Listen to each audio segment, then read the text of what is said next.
नमस्कार दोस्तों, मैं दीपक साहनी आज फिर प्रस्तुत हुआ हूँ कला संस्कृति महाज्ञान प्रश्नोत्तरी कार्यक्रम के साथ। जी हाँ दोस्तों, आज के इस महाज्ञान प्रश्नोत्तरी कार्यक्रम में कुल 15 महत्वपूर्ण प्रश्नों के ज़रिए हम जानेंगे बेसिक्स ऑफ विजुअल आर्ट के बारे में।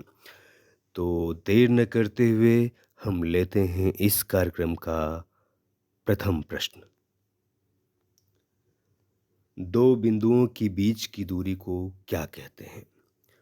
अच्छा, साथ ही साथ आप भी गेस करते रहिए कि आपके कुल कितने प्रश्न सही हो रहे हैं और आप उसे कमेंट करके बताएँ, ठीक है? तो चलिए शुरुआत कर ही दिए हैं तो आगे बढ़ते हैं। तो 2 बिंदुओं के बीच की दूरी को हम कहते हैं रेखा और दूसरा प्रश्न है, 2 बिंदुओं के बीच रेखीय प्रभाव क्या कहलाता है? तो 2 बिंदुओं के बीच रेखीय प्रभाव कहलाता है अनुभूत रेखा। कभी-कभी होता है ना 2 पॉइंट्स बस मतलब मार्क कर दिए गए हैं, तो आप उनके बीच महसूस करते हैं ना कि रेखा है, मतलब एक आभास हो रहा है। तो अनुभूत रेखा मतलब रेखा का अनुभव ऑटोमैटिकली हो जाता है 2 बिंदुओं के बीच देखने से, ठीक है?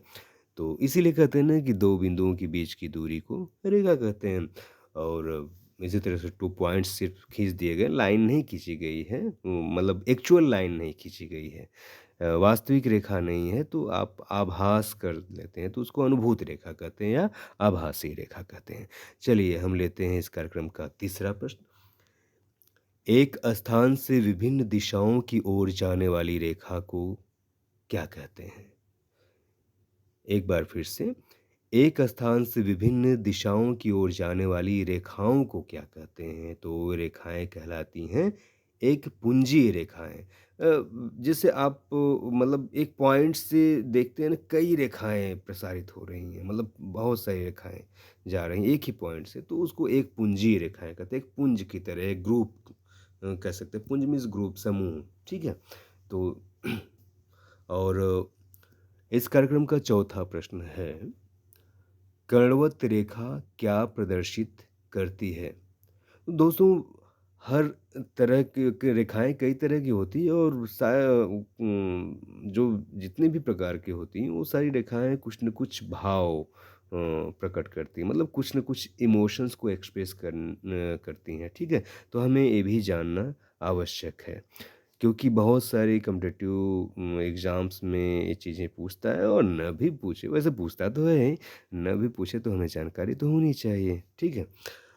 तो कर्णवत रेखा क्या भाव प्रदर्शित करती है भई? तो कर्णवत रेखा प्रदर्शित करती है बेचैनी को, ठीक है? कोणीय या तिर्यक रेखाएँ क्या प्रकट करती हैं? तो कोणीय या तिर्यक रेखाएँ जो प्रकट करती हैं, वो क्या प्रकट करती हैं भई? तो नाटकीयता को। क्या हमने सही बताया? बिल्कुल गलत बताया, ठीक है? मतलब मैं चेक कर रहा था कि आप कितना सही जा रहे हैं।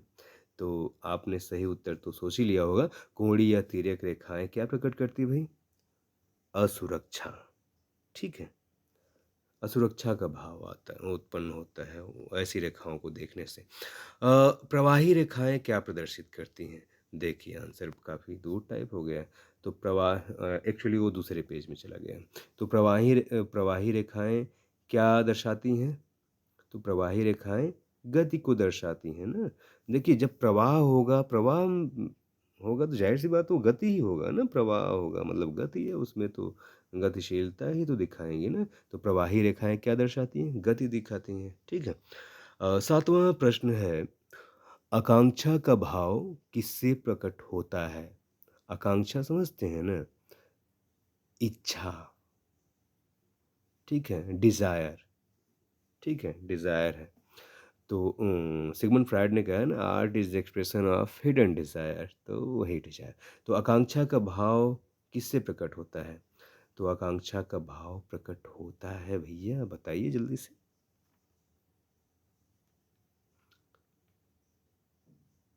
हम ही बताएँ? चलिए, तो आकांक्षा का भाव प्रकट होगा लंबवत रेखा से, ठीक है? लंबवत रेखा क्या करती हैं? आकांक्षा मतलब एक डिज़ायर के इमोशंस को क्रिएट करती हैं या यूँ कहें एक्सप्रेस करती हैं। एक्सप्रेस करती हैं ये कहें तो ज़्यादा अच्छा है। चलिए क्षैतिज रेखाएँ क्या कहलाती हैं? क्षैतिज रेखाएँ समझते हैं ना पट्ट रेखा जो खींची जाती है। तो क्षैतिज रेखाएँ कहलाती हैं सॉरी क्या दर्शाती हैं? तो क्षैतिज रेखाएँ दर्शाती हैं शांति को। आप क्या करते हो ना जब लेट जाते हो तो मतलब विश्राम कर रहे होते हो ना आप। तो क्षैतिज रेखाएँ मतलब लेटी हुई रेखाएँ कह सकते हो, तो शांति को ही तो दिखाएँगी ना। अ, जब आप सो रहे होते हो, शांत होते मतलब आराम, विश्राम को दर्शाते हो, तो सारी चीज़ें तो क्षैतिज अवस्था में ही तो होती है ना। तो क्षैतिज रेखाएँ शांति को दर्शाती हैं। एक पुंजी रेखाएँ क्या दर्शाती हैं? बताइए। एक पुंजी रेखाएँ मतलब एक पॉइंट से कई रेखाएँ जा रही हैं, तो प्रसार को ही तो दर्शाएँगी ना। प्रसार मतलब समझ रहे हैं फैलाव। आप एक टार्च जलाते हैं, तो एक टार्च से आप देखते हैं ना रेखा वो लाइट बिखरती हुई सी जा रही है ना? तो एक पुंज मतलब एक पॉइंट से बहुत सारी मतलब डायरेक्शंस में वो जा रही होती है बिखरती हुई सी, तो प्रसार को ही तो दिखा रही है। स्वतंत्र रेखांकन पद्धति किस कलाकार की कला शैली का प्रतिनिधित्व करती हैं? तो स्वतंत्र रेखांकन पद्धति किस कलाकार की कला शैली का प्रतिनिधित्व करती है भाई? कैंडिंस्की की। ठीक है, ऑप्शन सी होगा सही जवाब। रूप का वर्गीकरण कितने भागों में किया गया है? बताइए। सही उत्तर तो होगा 2 भागों में किया गया है, ठीक है। अब देखते हो ना एक ज्योमेट्रिकल वे में आप देखते हो, एक रियलिस्टिक वे में देखते हो, वही तो है ना।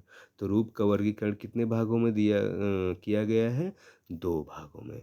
दर्शक को घन में कितने तल दिखाई देते हैं? घन समझते हो ना क्यूब, आप कोई भी क्यूब देखते हो तो आपको कितने कोर दिखाई देते हैं? तल समझते हो कोर, तो कितने तल दिखाई देते हैं आपको? 3 मतलब 3 3 डायमेंशन से देख पाते हो ना, 3D बोलते हो आप। आँख में जिन तंतुओं द्वारा रंग का अनुभव किया जाता है, उन्हें क्या कहते हैं? बताइए। आप रेटिना से देखते हो? अरे भाई उसके भी पार की चीज़ें। रोड्स एवं कोन्स, ठीक है? रोड्स एवं कोन्स नामक तंतु होते हैं और उन्हीं से आप क्या करते हो? कलर का अनुभव कर पाते हो, ठीक है? रंग का अनुभव कर पाते हो। इंद्रधनुष में रंगों का सही क्रम क्या होगा? ये तो आसान क्वेश्चन है, बता देंगे आप।